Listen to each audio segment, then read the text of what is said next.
Hi, I'm Scott Reel, and on behalf of ExpertVillage.com, I'd like to talk to you about tree and shrub maintenance. Mulching is one of the most important things you can do to help to maintain your garden beds. It works on several levels. First, it helps keep weeds down by creating an environment that isn't really great for weeds to root into. And secondly, it helps to maintain moisture in your beds by creating a barrier. When the water seeps through it, it helps keep the heat of the day off and reflects a lot of the heat back out, so your water isn't just evaporating. Now, there's a lot of different mulches out there. Let's talk about a couple of them. One I see a lot out there is the so-called red cedar mulch. It's not really red, and it's certainly not cedar. It's usually chipped up pallets, often oak. Dye.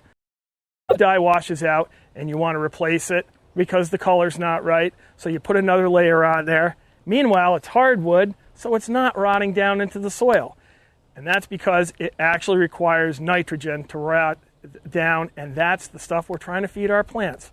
So this mulch is actually competing with your soil, with your plants for the nutrients in the soil. Not a good call. I like softwood mulches.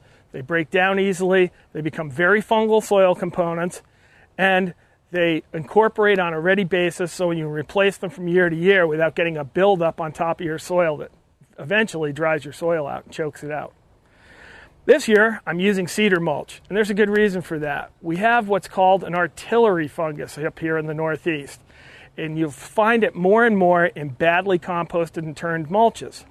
The artillery fungus shoots little dots all over the side of your house or your car or any other bright object, and these things turn into cement.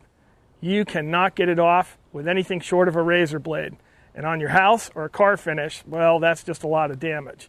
So, cedar mulch helps keep the artillery fungus from happening. That's why we're using it this year. Mulch is easily done. I like bulk mulch because it comes inexpensively. And we just scatter it down a little bit, not too thick a layer, especially when we're just putting it down over last year's layer. We just want to spread a thin layer to add some color. Now you can over mulch, and you can start to get mulch buildup. Your plants will let you know. They'll start to look dry and not do terribly well. And another thing is especially important to remember, mulching around trees and shrubs, you want to come into the base of the plant, but not cover up the base of the plant with the mulch. We call those mulch volcanoes, and it's one of the biggest tree killers out there. So remember, mulch can be your friend when it's used correctly, but be careful out there with it, or you can hurt your trees and shrubs.